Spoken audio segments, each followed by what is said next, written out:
विकास वर्मा जी, आगरा से। राधा वल्लभ से। राधे राधे महाराज जी। महाराज जी, आपके चरणों में कोटि कोटि नमन। महाराज जी, आपसे जब से मिला हूं, मेरे जीवन में बहुत ही सकारात्मक परिवर्तन हो रहा है। महाराज जी, मेरा प्रश्न है, गुरुदेव, जब हम कोई भी स्तुति अथवा मंत्र उच्चारण करते हैं, हमें उसका अर्थ पता नहीं होता, तो क्या वो मंत्र का प्रभाव उतना ही फलदायी होगा? और कुछ शब्द बोलने में भी कभी कभी गलत हो जाते हैं, तो उसका भी क्या दोष लगेगा? शब्द दोष की तो जैसे यदक्षरम पदम भ्रष्टम मात्राहीनम च यद भवेत्, हमारा कोई मात्रा की त्रुटि हो जाए, अक्षर की त्रुटि हो जाए, शब्द की त्रुटि हो जाए, तो जो स्तोत्र या जो अनुष्ठान है उसके बाद 2 मिनट कीर्तन कर ले, 2 मिनट मात्र भी, ज्यादा करे तो अच्छा ही, लेकिन 2 मिनट जरूर करे नाम कीर्तन। जैसे अपने लोग करते राधा वल्लभ श्री हरिवंश श्री वृंदावन श्री, अलग अलग महापुरुष जन अपने आचार्य प्रदत्त कीर्तन को, नहीं तो सबके लिए राधा राधा राधा राधा। तो जो भी त्रुटि होगी वो पूर्ण हो जाएगी, नाम कीर्तन से पूर्ण हो जाएगी। और स्तोत्र हमारी समझ में नहीं आ रहा, बिल्कुल नहीं जानते कि क्या कहा जा रहा है, पर वो प्रभाव करेगा। जैसे अब तो उतनी पवित्रता नहीं है, मंत्रों की सिद्धि नहीं है, नहीं तो हमने खुद देखा है बचपन में कि गांव में एक परिवार के सदस्य को हल जोतने गए थे, तो काला सर्प ने डस लिया। तो गांव के लोग एक ढोल की ध्वनि बजाते हैं, जिससे जितने भी जहर उतारने वाले लोग होते बिना निमंत्रण के आ जाते हैं। हमने देखा, और ये आंखों देखी बात कह रहे हैं, इसलिए विश्वास। वो लोग नीम का लछुआ लेकर के से आए और फूल की थाली में उन्होंने मंत्र लिखा और ऐसे ही नजदीक लेकर से चिपक गए। बोले जहरीले सांप ने काटा है, पक्का जहर चढ़ गया है। अब वो लोग अपने पवित्र भूमि में बैठ के नीम के लछुआ से वो बिल्कुल बेहोश था जिसको सांप ने काटा, तो मतलब कुछ घंटों में मर जाता। और वो कितना समय लेता जहर पूरा प्राण हरण करने, लेकिन कुछ ही घंटों में वो पूरे स्वस्थ एकदम नॉर्मल हो गए थे। तो जब वो मंत्र उच्चारण कर रहे थे, तो वो तो सर्प का जहर चढ़ना जिसके ऊपर वो तो जानता भी नहीं है कि क्या बोल रहे हैं, लेकिन जहर उतर गया ना, उतर। ऐसे ही जो हम भागवतिक मंत्र हैं, भागवती के श्लोक है, उनका अर्थ नहीं जानते, पर माया का जहर उतर जाएगा। हमें विश्वास करना चाहिए, ये मार्ग विश्वास का है। हम नहीं जानते इसका अर्थ क्या है, पर जिनके लिए कहा गया वो तो सर्वज्ञ, वो तो जान ही रहे हैं ना। जैसे किसी ने कहा था हम अंग्रेजी से अगर राधा नाम लिखें तो श्री जी मान जाएंगे कि हाँ, तो हर भाषा उन्हीं की तो है। आप उर्दू से बोलो, अंग्रेजी से बोलो, रसिया में बोलो, कुछ किसी भी, मतलब एक कह रहा है गॉड, हम कह रहे जय भगवान की, तो भगवान तो दोनों को देख रहे हैं ना कि हमारे कोई बोल रहा है ना। वो सर्वज्ञ है, सब भाषाएं उन्हीं की है, सब जन उन्हीं के हैं, हम अल्पज्ञ हैं। हो सकता है हम ना जान पाए कि क्या कह रहा है मंत्र, क्या भाव स्तोत्र का, लेकिन फल उसका आपको मिलेगा। हाँ, जो उसमें त्रुटि हो गई है उसकी पूर्ति के लिए नाम संकीर्तन है, तो उसकी पूर्ति हो जाएगी। आओ महाराज जी, द्वारिका द्वारिका पीठ से आए। बिराज, द्वारिका उससे आए महाराज जी। कुर्सी में विराजमान हो।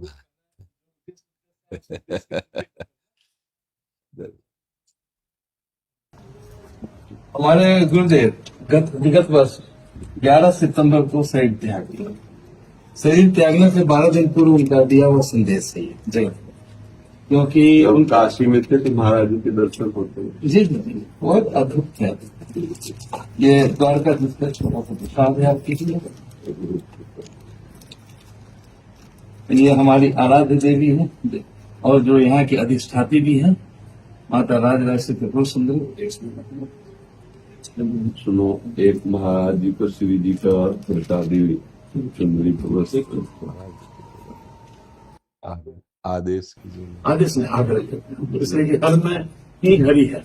हम आपसे चर्चा कर रहे हैं, शरीर भले मानव का हो, लेकिन अंदर में तो प्रकाश हरि कहीं है ना। तो प्रभु हमारा ये कहना था कि धर्म किसको कहते हैं? योग्यता को। अयोग्यता अधर्म है। आज अधर्म माने अयोग्यता प्रभावी हो गया है, इसलिए जगत असंतुलित हो गया। कैसे योग्यता को पुनर्स्थापित किया जाए? योग्यता का स्वरूप क्या है वो तो आप ही बताएंगे। हमें। जैसे धर्म का स्वरूप आपने कहा योग्यता ना, तो इसलिए पूछ रहे हैं कि कहीं अल्पज्ञता में वो योग्यता का अर्थ दूसरा न ले लें। मुझे आप पे नहीं, मुझे आपके वचनों को न समझने के कारण वो बलवान है, वो बुद्धिमान है, वो शास्त्रों का स्वाध्याय किए हुए है, बहुत सी विद्याएं जानता है, तो वो अपने को योग्य मानकर कहीं हमारे धर्म के प्रति वो अपराध न कर दे। हमारे धर्म का स्वरूप तस्मात् शास्त्रम प्रमाणम ते कार्याकार्यो व्यवस्थितो, जो हमारे आचार्यों ने, हमारे भगवान ने सिद्धांत स्थापित किया है, विधि, ये करना चाहिए और ये नहीं करना चाहिए। यदि जो करना चाहिए वो कर रहे हैं, जो नहीं करना चाहिए उसका त्याग कर रहे हैं, तो आप धर्म से चल रहे हैं। आपकी, फिर हम शब्द कह सकते हैं कि आपकी योग्यता है, अब धर्म में आप चल रहे हैं। अगर कहीं आप विद्या, बल, बुद्धि या किसी भी तरह के बल का अहम रख करके आचार्य और शास्त्र के विरुद्ध मनमानी आचरण कर रहे हैं, तो वो योग्यता भी अयोग्यता ही होगी और उस निषेध कर्म को करने वाले को कभी ना आंतरिक शांति मिलेगी और ना बाहरी ही उस प्रशंसा या सम्मान या सुख आदि प्राप्त होंगे। इस लोक और परलोक के समस्त सुखों को प्राप्त करने के लिए ये लोक भगवत विमुख के लिए नरक दुखदाई है, लेकिन भगवत सन्मुख होकर जो भगवदानंद या ब्रह्मानंद का अनुभव जिसे, तो समस्त दिशाएं, समस्त लोग एकमात्र ब्रह्मानंद के सिवा और कुछ नहीं है, भगवदानंद के सिवा कुछ नहीं है। इसलिए गुरुजनों की वाणी, शास्त्र के जो सिद्धांत है, सिद्धांत जिसको कहा गया है कीजिए और जिसको कहा गया ना कीजिए, अन्वय व्यतिरेक विधि निषेध, उसके अनुसार जो चलता है वो धर्मात्मा पुरुष कहा जाता है और धर्म ही स्वयं उसकी रक्षा कर लेता है। धर्मो रक्षति रक्षिताम। और धर्म से चलने वाले को कभी अशांति, शोक, क्लेश, पश्चाताप ये उसको नहीं व्यापते हैं। आती है, विपत्तियां आती हैं, परिस्थितियां आती हैं, लेकिन वो अशांत नहीं होगा, वो शोकित नहीं होगा, वो पश्चाताप युक्त नहीं होगा। और हम सब योग्य हैं, सब, क्योंकि हम भगवत स्वरूप हैं। कोई भी सिद्धि, कोई भी सद्गुण, कोई भी ऐसा पद नहीं जो आप हम सब प्राप्त ना कर सकें, क्योंकि अविनाशी का अंश अविनाशी ही है, पूर्ण का अंश पूर्ण ही है। उसे समझाने के लिए अंश शब्द से कहा गया है। अगर उसको समझ लो तो तुम्हारे लिए कुछ भी धारण करना मुश्किल नहीं है। तुम शरीर भाव से गिर रहे हो, महाराज जी ने पहले बताया, लेकिन अगर स्वरूप भाव में आ जाओ तो कोई अभाव ही नहीं तुम्हारे अंदर। अभाव शरीर भाव को लेकर के ही हुआ है। जो स्वरूप है उसमें कभी कोई अभाव ना था, ना है, न रहेगा, न कोई बंधन था, न है, न रहेगा। देह भाव के कारण ही अभाव और अभाव ग्रसित भाव होने के कारण ही हम शास्त्र विरुद्ध आचरण कर रहे हैं, अधर्माचरण कर रहे हैं। बस यही हमारा पतन करा रही, यही हमारा नाश करा रही है। इसलिए संतों का उद्देश्य यही होता है, वो धर्म की क्या स्वरूप वृत्ति है उसको समझाते हैं, वो हमें चलने की सामर्थ्य भी देते हैं। यदि हम संतों के वचनों को माने और उनके अनुसार चलें तो निश्चित हमें सहजानंद, स्वरूपानंद, ज्ञानानंद, प्रेमानंद, भगवदानंद, नित्यानंद, चाहे जिस नाम से कहो, वो हमारे घर की संपत्ति है। उसको कहीं उपजना नहीं है, वो है, बस अनुभव करना है। देह भाव उस अनुभव में बाधा पहुंचा रहा है। गुरु जी एक दृष्टांत हमारे बताते जी। कि एक राजा ने अपने राज्य में एक विशाल बगान का निर्माण करवाया। उसने अद्भुत अद्भुत वृक्ष, फल नहीं, विधि का अनुसरण, जो विधि है जहाँ का उसका अनुसरण करना, विधि ही धर्म है ना। तो गुरु जी कहते थे कि एक राजा अपने राज्य में एक विशाल बगान का निर्माण करवाया। उसमें अद्भुत अद्भुत वृक्ष, फल, लता, पत्ता, तालाब, झूला सब कुछ बनवाया। जब बगान का पूर्ण निर्माण संपन्न हो गया तो उसने अपने राज्य में घोषणा कर दी कि हम एक बगान के निर्माण किए हैं और अपने राज्य के हर नागरिक को सुबह से संध्या तक का समय देते हैं और इसी बगान में हम छिपे रहेंगे। आप लोग आइए, हमें खोज लीजिए, जो हमें खोज लेगा उसको हम अपनी पुत्री से विवाह करवा देंगे और अपना पूरा राज्य उसको दे देंगे। सब नागरिक घुसे बगान में लाखों प्रातः काल में। अद्भुत वृक्ष, पत्ता लता फल पोखर झूला देख के उसमें मंत्रमुग्ध हो गए, उसमें लग गए, भूल गए कि वो आए हैं राजा को खोजने के लिए। असंध्या हो गया तो निकाल बाहर किए बगान को से। यही जीवन है। आज लोग अपने लक्ष्य को भूल गए हैं। और जीवन क्या है? लक्ष्य प्राप्ति करने का माध्यम है। आज माध्यम को ही लोग लक्ष्य बना लिए हैं। आज जो लक्ष्य है उसको भूल गए हैं। ये बहुत बड़ी समस्या है। इस समस्या से कैसे लोग जगें? जो भगवत अनुभव से छके हुए महापुरुष हैं, उनके वचनों में इतनी सामर्थ्य है कि जो उनके वचन मान ले, बस पास रहने से नहीं, वचन सानिध्य की जरूरत है। शरीर सानिध्य में बड़े बड़े महापुरुषों के पास रहने वाले भी ठगे गए। कैसे ठगे गए? उनको महापुरुषों की संपत्ति दिखाई दी, जहर दे दिया अपने गुरु को, अपने गुरु के साथ अभद्र व्यवहार कर दिया पास रहते हुए। कितने ऐसे दृष्टांत उदाहरण है। और जो गुरु के वचनों पे उस परम पद को प्राप्त कर लिया। क्योंकि हमारे अंदर जो अज्ञान अंधकार है वो गुरु के वचन रूपी सूर्य से ही दूर होगा। अज्ञान तिमिरांधस्य ज्ञानांजन शलाकया चक्षुरुन्मीलितम मेन तस्मै श्री गुरुवे नमः। ये गुरु स्वरूप संत भगवान के जो वचन हैं उनको हम स्वीकार कर लें और चलें तो निश्चित। पर ये ऐसी मनोमोहक वाटिका है कि कोई राजा से मिलना ही नहीं चाहता। वो जिधर देखता है ना, सब रमणीयता ही रमणीयता है। राजा आप स्वयं है, पुत्री उनकी मुक्त और उनका राज्य क्या है? परम आनंद है ना।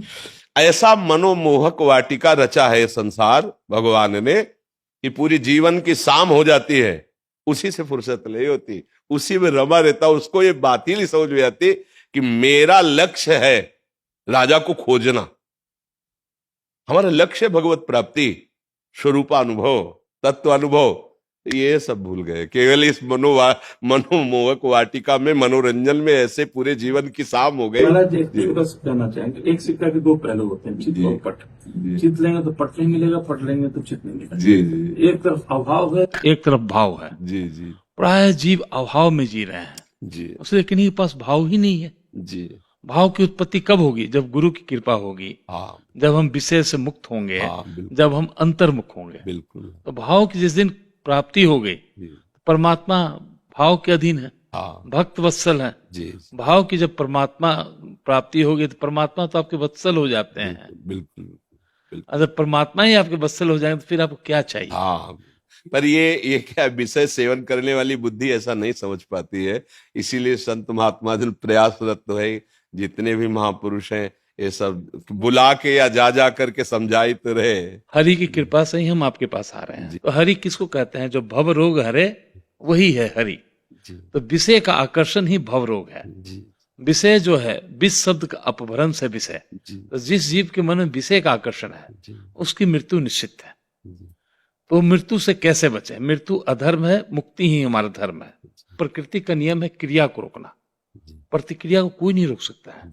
क्योंकि प्रकृति के नियम के अनुसार हर क्रिया का प्रतिक्रिया निश्चित है। जैसे हमारा क्रिया है दीवार पे गेंद का मारना, तो दीवार से गेंद का वापस आना निश्चित है। और हम मारना नहीं छोड़ेंगे तो वापस आना कोई नहीं रोक सकता है। इस जगत के 5 विषय हैं, 5 विकार हैं। विषय का आकर्षण क्रिया होता है, तो विकार प्रतिक्रिया के रूप में आता है। क्रोध हम लोग स्वतः नहीं लाते हैं, अपने से नहीं लाते हैं, वो स्वतः आता है, वो प्रतिक्रिया है। तो रोकना किसको है? विषय का आकर्षण को। तो प्रेरणा किसकी होनी चाहिए? विषय के आकर्षण का। लेकिन लोगों को विषय का आकर्षण रोकने के लिए प्रेरित कोई कर ही नहीं रहा है। समस्या इस बात का है, सब सीधे कह रहे विकार छोड़ो, प्रतिक्रिया छोड़ो, जो संभव ही नहीं है उसको कहने के लिए प्रेरित कर रहे हैं। विषय का आकर्षण कब रुकेगा महाराज जी? जब हमको विषय का ज्ञान प्राप्त होगा। क्योंकि पूरे जगत में एक कल्चर है कि लोग आहार के साथ कुछ न कुछ मीठा खाते हैं। भले उस मीठा का रूप बदल जाए, गुड़ के रूप में खाएं, चाहे रसगुल्ला के रूप में खाएं, चाहे केक के रूप में खाएं, चाहे आइसक्रीम के रूप में खाएं, किसी न किसी रूप के साथ भोजन के आहार के साथ वो मिष्टी पसंद करते हैं। तो एक ये स्थिति है कि हम भरपेट भोजन किए हैं, सामने 5 रसगुल्ला रखा हो तो देखेंगे तो खाने का आकर्षण होगा। और एक ये स्थिति है कि महीना भर से अन्न का दाना न मिला हो, भूख से पेट का आंच सूख गया हो और सामने 5 रसगुल्ला रखा हो और ये बोध हो जाए कि उसमें विष मिला हुआ है। ऐसी स्थिति में, भूखे स्थिति में भी खाने नहीं का आकर्षण होगा, बिल्कुल नहीं होगा, है ना। तो पिसे का लोगों को ज्ञान होना चाहिए। हम आप भगवान से श्री हरि से चरणों में प्रार्थना करेंगे जी। कि आपके यथाशी और स्वस्थ हो, जी। है ना। और हाँ, संसार जो अधोगति की ओर जा रहा है उसको जी, कुछ हम लोग रूप तो नहीं सकते। जैसे नवीन नवीन आनंद के अनुभव में एक वृत्तियां प्रकट होती रहती हैं जगत मंगल के लिए संतों के। तो इस समय जो हमारे अंदर गुरु कृपा से, आप संतों की कृपा से बात आ रही, वो छोड़ने की नहीं आ रही, पकड़ने की आ रही कि अगला कदम तुम ऐसा मजबूत जमाओ, पिछला अपने आप उठ जाएगा, उसकी तुम चिंता मत करो, तुम अगला वचन जमाओ। जब तुम विषय छोड़ नहीं सकते हो, विषयों का तुम्हें ज्ञान नहीं है, तो तुम भगवान का आश्रय लेकर नाम जपना शुरू कर दो। ये कदम तुम जमाओ और सब में आग न लग जाए तो हमें बताना। गुरु प्रदत्त नाम, गुरु प्रदत्त मंत्र में इतने सामर्थ्य है कि ज्ञानाग्नि प्रकट होते ही सब भस्म हो जाएगा। पिछला कदम उठाने में ही पूरा जीवन चला जाता है। ये नहीं, हम कह रहे हैं अगला तुम जमाने की सोचे हो, पिछला छूट जाएगा। जैसे विषय में अभी आपने उदाहरण दिया कि पता है इसमें विष मिला है, भूखे हो फिर भी नहीं खाओगे, विश्वसनीय व्यक्ति के द्वारा बता दिया जाए कि इसमें विष मिला है तो नहीं पाओगे। ऐसे ही ये तुम्हारे अंदर जब नाम का प्रकाश होगा, मंत्र का प्रकाश हो, ये गुरु प्रदत्त मंत्र ज्ञान स्वरूप है, ये ब्रह्म स्वरूप है, जब इनका प्रकाश होगा तो तुम्हें समझाना नहीं पड़ेगा, अपने आप वो नीरस लगने लगेंगे। एक नारायण स्वामी जी हुए, उनका ब्रह्मादिक के भोग शब्द विषम लागत ताहि नारायण ब्रजचंद की लगन लगी जाए। अभी मिले नहीं है, लगन मात्र में भजन करने की एक कैसी भी तुम रुचि बना लो, बस तुम नाम जप करने को पकड़ो कसके। ये ज्ञान, ये विज्ञान, ये अनुभूतियां आपका पीछा नहीं छोड़ेंगे, सब अपने आप आ जाएंगे। हमने ऐसे संतों के दर्शन किए जिन्होंने का नहीं पढ़ा और गुरु ने प्रणव दे दिया गंगा के किनारे जब भ्रमण, तो ओम ओम ओम, तो वो ब्रह्म सूत्र नहीं बोल रहे, लेकिन जो बात बोल रहे हैं ब्रह्म सूत्र निकल रही, क्योंकि उसी तत्व का अनुभव कर रहे हैं। जैसे बने तैसे बस नाम जप शुरू कर दो। नाम से बिल्कुल जो ज्ञान चाहोगे, जो इस विकार पर विजय चाहोगे, क्योंकि कुछ बातें ऐसी होती है जो छाती की कही जाती है। हम इसी छाती की बात कह रहे हैं, महापुरुषों की बात कह रहे हैं, गुरुजनों की बात कह रहे हैं। किसी भी संप्रदाय, किसी भी मार्ग का पथिक हो, बिना गुरु मंत्र के, बिना गुरु वचन के वो सिद्ध नहीं हुआ है। संत महापुरुषों के पास जो एक जड़ी है जो माया से आपको मुक्त कर देगी, वो नाम है, मंत्र है, उसको पकड़ लो। जितना ज्ञान है वो सब अपने आप अंदर प्रकाशित हो जाएगा। जो संत महापुरुष ने नाम दिए हैं ना, जितने भी आचार्य महापुरुष हैं, उनमें इतने सामर्थ्य कि वो आपके अंदर जैसे जैसे आनंद वर्धन होगा सत्य का, तो ये विषय अपने आप फीके लगेंगे। नारायण हरि भजन में ये पांचों अनुसुहात, विषय भोग, निद्रा, हंसी, जगत प्रीति, बहुबात, बड़ी सूक्ष्म बातें बता देते हैं। बुद्धि में सब ज्ञान है, पर हृदय में आनंद का अनुभव नहीं हुआ तो मन को विषयों के भोगों से नहीं रोका जा सकता। ये जितना भी ज्ञान है, ज्ञानी नाम चेतांसी देवी भगवती हिस्सा बलादा कृष्ण मोहाय महामाया प्रक्षति। बलात् उसके ज्ञान को रौंद करके और भोगों में फंसा दे, उसको महामाया कहते। अगर वो कृपा करे महामाया, या देवी सर्वभूतेषु बुद्धि रूपेण संस्थिता, तो फिर नाम जप में मन लगे और नाम का जब आनंद मिलेगा, सच्ची कहते हैं सब ग्रंथ पंथ सबका सार, निरंतर नाम जपने का अभ्यास कर लो, सब पर विजय प्राप्त हो जाएगी, सब कुछ प्राप्त हो बिना गुरु कृपा संभव ही नहीं। जी जी। दिव्या शर्मा जी ग्वालियर से। श्री हरिवंश। महाराज जी आपको कोटि कोटि प्रणाम। महाराज जी मैंने सुना है कि अगर गुरु के शिष्य गलत काम करते हैं तो उसका फल गुरु को भी भोगना पड़ता है, क्या ये सही है महाराज जी? हाँ, ऐसा है, भोगना पड़ता है। हमने सुना नहीं, हमने पढ़ा है। सेवा विचारम एक ग्रंथ है, वो उसमें लिखा है, या तो सभा में उस शिष्य को खड़ा करके और उसको दोषी साबित करके वो स्वीकार करे कि हाँ मैंने दोष किया, और वो कह दे मैं तुम्हें त्यागता हूं, फिर नहीं लगेगा। नहीं तो इसीलिए तो गुरु ब्रह्मा गुरु विष्णु गुरुदेव महेश्वरा गुरु साक्षात परब्रह्म तस्मै श्री गुरुवे नमः, इसीलिए तो कहा जाता है कि हमारे अशुभों को भी वो स्वयं भोग करके और हमें पावन कर रहे हैं। ऐसा कौन हो सकता है, ऐसा कृपालु को, इसीलिए तो बिक जाते हैं। हम इसीलिए तो बिक जाते हैं। महाप्रभु हरिवंश चंद्र जी ने पत्र में लिखा कि तिहारे आगले पाछले अपराध हरिवंश के भी, तू चिंता मत कर। तो जो थोड़ा अगर इस बात पर सोचोगे तो तुम्हें डर लगेगा कि हम कोई पाप ना करें, नहीं हमसे गलती होगी और जिनको सुख पहुंचाना चाहिए उनको दुख पहुंचेगा। इसलिए नहीं, अब अपना जीवन अपना नहीं है, गुरुदेव के लिए है। तो अब मैं ऐसा कोई पाप ना करूं कि गुरुदेव को दुख पहुंचे। अगर इतना विचार कर लोगे ना तो आप भी गुरुदेव के समान ही स्थिति वाले बन जाओगे। पर प्राय ऐसा नहीं, जो बड़े बड़े महापुरुषों को एक कैंसर हो गया, ये हो गया, और बड़े बड़े कष्ट जीवन में देखे जाते ना, यही होता है। दीक्षा देने का मतलब शरणागत के अशुभों को ले लिया, चलो आगे बढ़ो। तब उनका नाम जब चलता है तो उनकी भक्ति में रुचि हो रही, नहीं तो जो पहाड़ जैसा लगा हुआ था वो आगे बढ़ने ही नहीं देता ना। अब उनका क्या है कि भगवदानंद में स्थित है तो शरीर पीड़ा से ही तो कोई परेशानी नहीं, पर आपका मन एकाग्र नहीं, तन्मय नहीं है, शरीर ही में है। अगर उसका फल आया तो भजन रुक जाएगा, चलो तुम भजन करो। ऐसा भाई जी हनुमान प्रसाद पोद्दार जी ने जब राधा बाबा को अपने समीप रखा तो कुछ दिन बाद वो बबाशीर जो होता है ना, बहुत ही ऑपरेशन हुआ, फिर हुआ, फिर कर। तो राधा बाबा को लगा ऐसा क्या प्रारब्ध भाई जी का है कि इतना कष्ट भोग रहे। तो स्वप्न में भगवान श्री कृष्ण प्रकट हुए, बोले भाई जी का प्रारब्ध नहीं, वो आपका प्रारब्ध भोग रहे हैं। सीधे अस्पताल में भाई जी से कहा ये क्यों आप कर रहे हैं? तो बोले बाबा हमें कोई फर्क नहीं पड़ता, आपकी साधना में विघ्न पड़ जाएगा, आप आगे बढ़ो, आप प्रभु को मिलो, हमें कोई फर्क नहीं पड़ता। ये जो बड़े महापुरुष होते हैं वो दूसरों के स्वयं भोग लेते हैं, भजन करो, आगे बढ़ो, आगे बढ़ो। तो इसीलिए दोनों को सावधान रहना है। गुरु को भी सावधानी चाहिए कि जो शिष्य आज्ञा पालन करने वाला हो, अनुशासन में रहे, धर्मयुक्त चले, उसी को मंत्र दीक्षा दे, अन्यथा फिर भोगना पड़ेगा।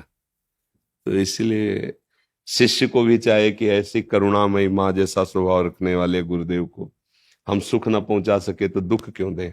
हम ऐसे आचरण नहीं करेंगे जिससे हमारे गुरुदेव को दुख हो, तो सबका मंगल हो जाएगा, शिष्य का भी गुरु का भी मंगल हो जाएगा। 20,000 से ऊपर स्टूडेंट है। हाँ बिल्कुल बिल्कुल। और हम प्रार्थना करेंगे कि नवीन बच्चों को अच्छे संस्कार दिए जाएं।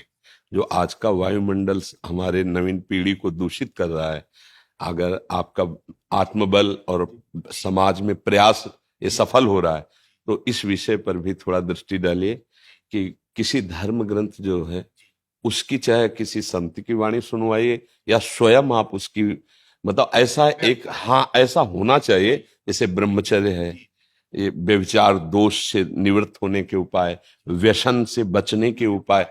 क्योंकि जैसे पढ़ाई तो पढ़ रहे हैं, हाँ पढ़ाई तो पढ़ रहे हैं, पर जैसे ब्रह्मचर्य क्षीण हो रहा है, व्यसनों की तरफ बढ़ रहे हैं, तो ये पढ़ाई काम नहीं आ पाए। वो तो महाराज बहुत संस्कृति खराब होती है। हाँ तो आप लोग इस पर भी प्रयास करें, नहीं कि आप कुछ ऐसा कीजिए जिससे नवीन बच्चों को ऐसा लगे कि गलत है ये। क्योंकि अभी जैसे छोटे बच्चे हैं ना और उनको सुख वृत्ति इसमें लगी तो उनको गलत या पाप का तो ज्ञान है नहीं, वो बढ़ते चले जाते हैं और ऐसी जगह पहुंच जाते हैं जहां से लौटना मुश्किल है, क्योंकि मन के संस्कार गंदे हो जाते हैं। तो नशे के प्रति, व्यभिचार के प्रति त्याग भावना सिखाइए और ब्रह्मचर्य के प्रति और अपने बुजुर्गों का सम्मान करना, पवित्रता, क्योंकि विद्या विनयम ददाती। अगर विनय, सौम्यता, नम्रता, गंभीरता, जितेंद्रियता नहीं तो विद्या अविद्या ही है। तो आप लोग प्रयास कीजिए। पद्म श्री चंद्रशेखर सिंह जी, कृषि क्षेत्र में, काशी बनारस से। राधे राधे। स्वामी जी प्रणाम। महाराज जी, किसानों की दशा व दिशा पर मार्गदर्शन करें। हम सब किसान ही हैं, कर्म भूमि में आए हैं, सब शुभ अशुभ कर्मों की खेती बो रहे हैं, नहीं बोले? कोई उसका दुख रूपी फल भोग रहा है, कोई सुख रूपी फल भोग रहा है। शुभ और अशुभ कर्म, कर्म भूमि ना मृत्यु लोग।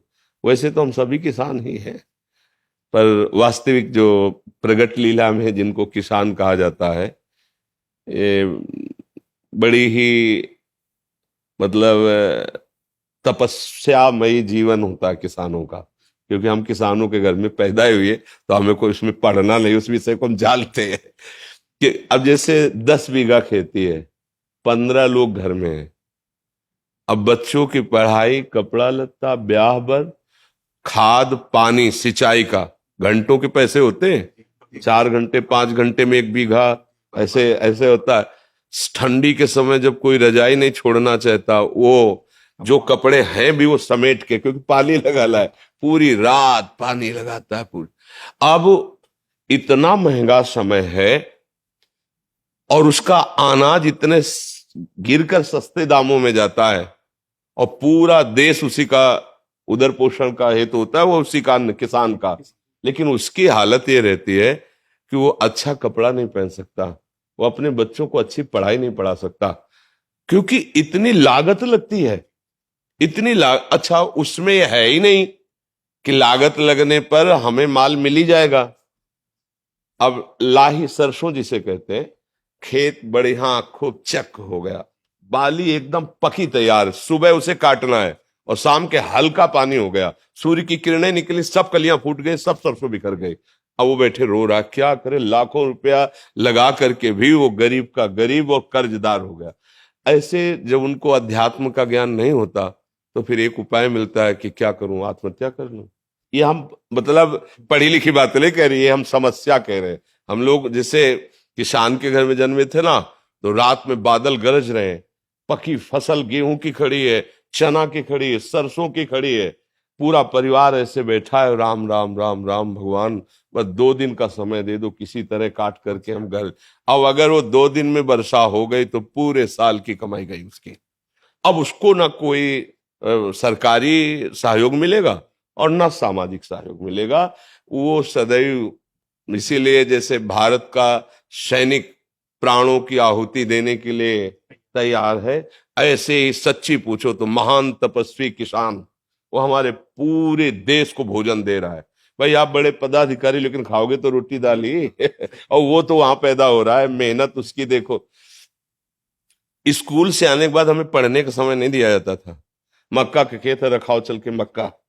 इतनी किसानी का, इतनी मेहनत का उसका जो का, और वो जब बाजार में अन्न जाता है तो उसकी कीमत बहुत कम होती है, और जब वो सामान लेता है तो उसकी कीमत बहुत बड़ी होती है।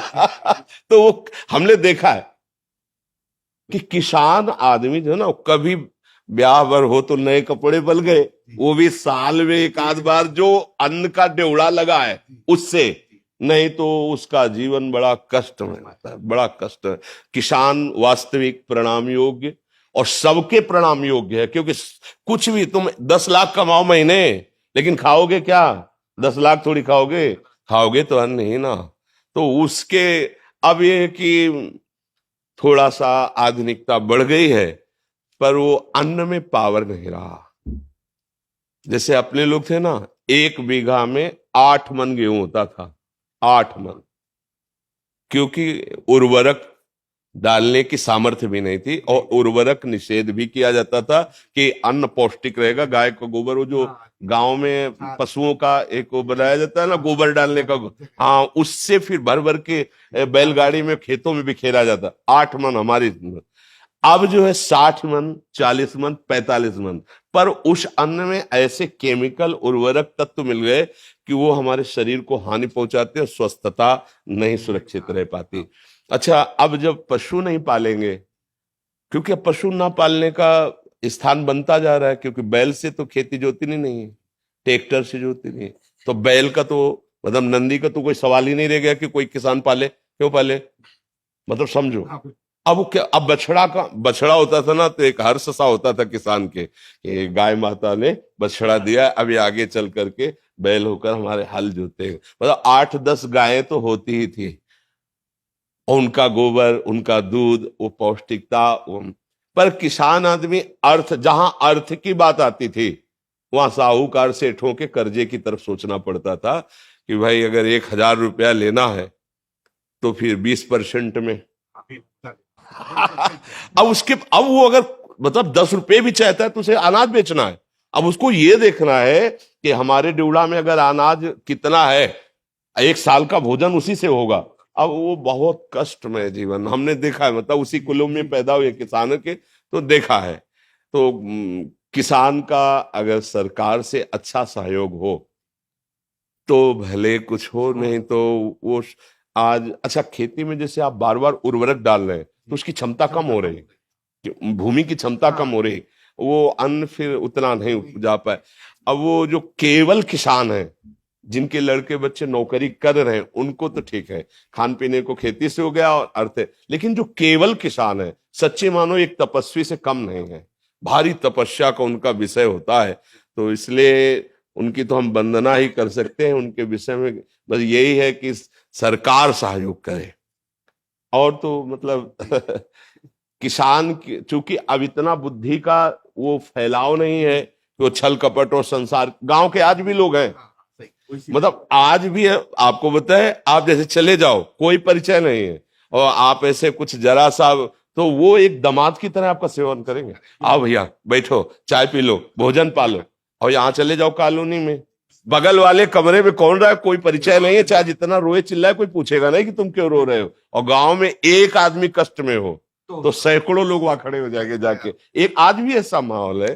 किसान तो जैसे हमारे यहाँ पीछे देश में नारा लगाया जाता है, जय जवान जय किसान, तो इसलिए किसान तो सर्वोपरि है, उसके आगे मतलब आपको लगेगा कह रहे उसके आगे कोई नहीं है।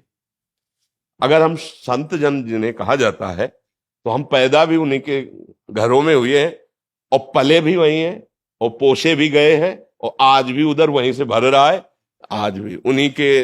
अगर कोई भी है तो अन्न कहां से आ रहा है, किसान से तो आ रहा है, कोई ना कोई तो दे रहा है। बड़े बड़े परमहंस जो है भगवदानंद में डूबे हुए घरों में जाके भिक्षा नारायण हरि लाओ भिक्षा दो, तो वो चाहे भूखा रह जाए पर उसको पवाएगा वो, ये मतलब सहानुभूति उसके हृदय की, हाँ उसकी सह। तो और तो कोई सहयोग कर नहीं सकता क्योंकि वो ऐसे लोग होते हैं कि ऐसे नहीं कर सकते, ये भी बात है।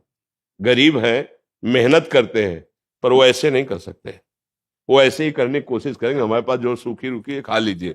अब अगर सरकार के द्वारा सहयोग की, जैसे उनकी फसल नष्ट हो गई अतिवर्षा से अनावृष्टि से ओले पड़ जाने पर ऐसे, तो हाँ तो भले को, लेकिन उनकी तरफ ज्यादा देखा नहीं जाता उनकी तरफ ज्यादा देखा नहीं जाता है। तो भगवान ही सहयोग करे, बस ये है, भगवान ही उसके विषय में कुछ नहीं कहा जा सकता। लेकिन ये जरूर हमने देखा है कि महान तपस्वी का एक जो जीवन एक सच्चे किसान का जीवन होता है। तपस्वी की तपस्या तो फलीभूत होगी लेकिन उसको फसल मिलेगी कि नहीं संशय है उसको संशय कि पता नहीं मिलेगी कि नहीं मिलेगी। तो हाँ वो अब गेहूं गलेथ में हुआ, गलेथ माने बाली आने वाली है, अब पानी गिरा हवा चली गिर गया, अब दाने का वजन खत्म। क्योंकि हम लोग देखा ना कि परिवार के लोग शोक मना रहे हैं कि पूरी फसल गई, कैसे भगवान पूरा परिवार कैसे पलेगा, इस बात की समस्या कैसे पलेगा। बुखार है ना अस्पताल नहीं ले जाते थे, हर श्रृंगार का पत्ता इसका पत्ता उसका, भैया अस्पताल जाओगे 100-200 रुपया लगेगा, मतलब उसके लिए गेहूं 3 रुपया किलो गेहूं था उस समय, जब घर से निकले हैं उस समय 3 रुपया किलो गेहूं था ऐसा, और 3 रुपया लीटर दूध था और 45 रुपया किलो घी था, शुद्ध देसी घी 45 रुपया किलो। अभी 35-40 वर्ष की ही तो बात है। अब देखो कितना समय बदल गया है। अब किसानी जैसे ट्रैक्टर से होती है इसलिए पशुओं का आदर नहीं रह गया, तो फिर गोबर कहां से मिलेगा। अच्छा शुद्ध दूध जब तक नहीं शरीर में जाएगा, जैसे लोग कहते हैं कि दूध नहीं दूहना चाहिए जो कम नहीं, ऐसा नहीं, 4 थन उसके हैं, अगर 2 थन बछड़े को पिला दो पर्याप्त तो छक जाएगा, 2 थन आप सेवा करते हैं उसके दूध दूह लीजिए और अच्छे से सेवा कीजिए, गाय या जो भी जानवर आज पाले उससे परिवार पुष्ट होता है। अब देखो धन के लोभ से दुग्ध में ऐसा मिश्रण किया जाता है कि मतलब 50 लीटर दूध तैयार नकली कर दिया गया। अब वो जब बच्चे छोटे छोटे पिएंगे आंतों में जाएगा तो सबके नुकसान पहुंचाएगा, लेकिन वो अर्थ की प्रधानता रखने वाला व्यक्ति नहीं जान पा रहा है। घी जैसा परम पवित्र वस्तु अगर 1 चम्मच पूरी दाल में घी पड़ जाए तो महक जाती थी, और ऐसे हाँ, और अब जो है ना आप घी का स्वाद क्या, अगर उसे मतलब गर्म किया जाए तो बदबू सी आती है, बदबू सी, मतलब अखाद्य पदार्थ खाद्य पदार्थों में मिलाए जा रहे, धीरे धीरे समाज के विचार धन प्रधानता होने के कारण दूषित होते जा रहे हैं। पर किसान को हम प्रणाम करते हैं, वो प्रणाम योग्य ही रहेगा, क्योंकि इतनी मेहनत होती है। चावल थाली में आए तो आप पा लिए, 50 रुपए के ले लिए, लेकिन उतने चावल पैदा करने के लिए उसने कितनी मेहनत की। एक एक पानी गिर रहा है, इतने इतने पानी में धान लगा रहा है, कितनी मेहनत करके उससे पाल पोस के बड़ा करके चंद रुपए उसको मिलते हैं, उसको चंद रुपए ही मिलते हैं। तो ये बहुत तपस्या, और ये भगवान इसीलिए उनके ऊपर शीघ्र प्रसन्न हो जाते। कोई ना कोई साधु महात्मा अगर भोजन पा लिया तो उनका घर पवित्र, उनका कुल पवित्र हो जाता है। और कोई ऐसा हमने गांव में नहीं देखा कि जो रामकृष्ण हरि ना बोले। उस समय लालटेन और वो लैंप, हाँ ऐसे ऐसे वाले, तो बिजली तो थी नहीं, तो लैंप जला के रामायण हो रही, कहीं कहीं कीर्तन हो रहा है, हम गांव में देखा, शाम के कहीं आरती हो रही। बड़े भागवतिक भी लोग होते, पूरा दिन मेहनत करेंगे, 10-20 मिनट तो जरूर ऐसा। हाँ, कोई भी साधु महात्मा गांव में आ जाए भूखा नहीं जा पाएगा। हाँ, ऐसा मतलब भाव सद्भावना देखी है। तो किसान को तो प्रणाम ही है, उसका सहयोग सरकार या भगवान ही करे तो है, और तो कोई समाज क्या करेगा उसका सहयोग। आज हमें इसलिए ज्यादा अच्छा लगा कि आप एक किसान के विषय में बोले, नहीं तो प्राय सब अपने सुख के लिए और पदों के लिए बात करते हैं, उसकी वार्ता ही नहीं होती। वो बेचारा गाँव, हाँ, जो आपने किसान की बात है। 2021 में पद्मश्री मिला है गुरु पिताजी को। जी जी इसी के क्षेत्र में। जी जी, बिल्कुल। आपकी भावना को हम सम्मान करते हैं। देखो, ये जो बाहरी पद है ना, ये अच्छा है, लोक सम्मान कर, लेकिन अगर संतों का हृदय प्रसन्न हो जाए, नहीं, अगर कोई मतलब भगवत मार्ग का आपको आदर दृष्टि से देख ले, ये बहुत बड़ी बात होती है। करोड़ लोग आपका सम्मान करें, वो बात एक अलग हो गई, और एक वीतराग भगवत मार्ग का पथिक, वो इस दृष्टि से कि तो इससे बड़ा कोई सम्मान नहीं होता है। ये तो ना, जो प्रभु मोहि अनुग्रह कीना, प्रभु अनुग्रह करेंगे तभी ये बात। जैसे हमें बाद में इस हृदय शीतल वाला तो कहा, आपसे जो कहा, अगर किसी भी भगवत समर्पित हृदय में आपका आदर हो गया, आपकी बात का आदर हो गया, वो यहीं रखा रहेगा। वो पद, ये पद परम पद तक पहुंचाने के काम में आएगा। इसलिए हाँ, नाम जप करो, नाम जप करते रहो, और जैसे यहाँ सम्मान है ऐसे भगवान के दरबार में आदर हो। जीवन की पूर्णता यही है कि जब अंतिम श्वास हो तो हम प्यारे के पास पहुंच रहे हो, अपने जीवन धन के पास। बड़ी कृपा है, आनंद।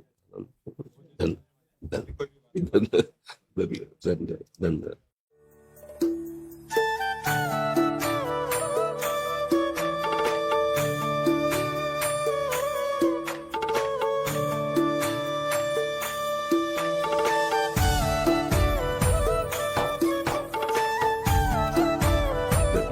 महाराज रुड़की से हरिद्वार से डॉक्टर हैं, हमें यही नहीं समझ में आता कि मैं बाहर पूछ रहा था कि आप कितनी देर इनको आराम करने देते हैं। हमारे यहाँ के जो मरीज हैं उनकी डायलिसिस शुरू होती है, तो हमें पता है क्या आपकी, मतलब हम 1:30 बजे रात्रि के उठ जाते हैं, और ये 9:15 बजे तक ये चलेगा।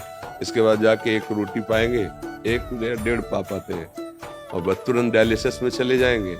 4.5 घंटा डायलिसिस में होता है, 4 घंटे का डायलिसिस, 15 मिनट पहले, 15 मिनट बाद वो प्रोसेस।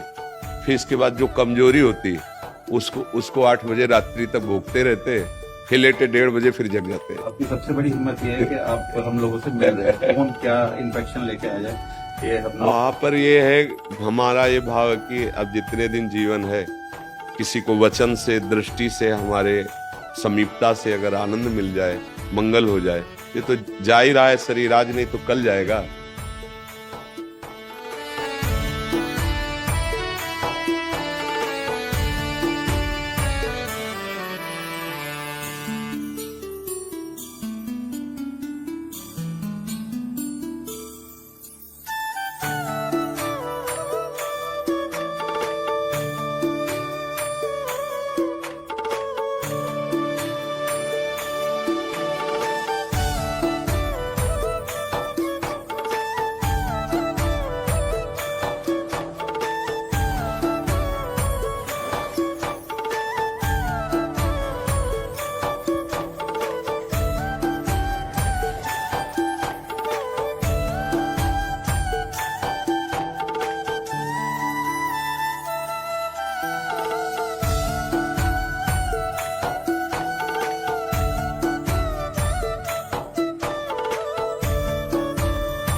सत्संग ने गुरु प्रेम और बढ़ा दिया प्रभु।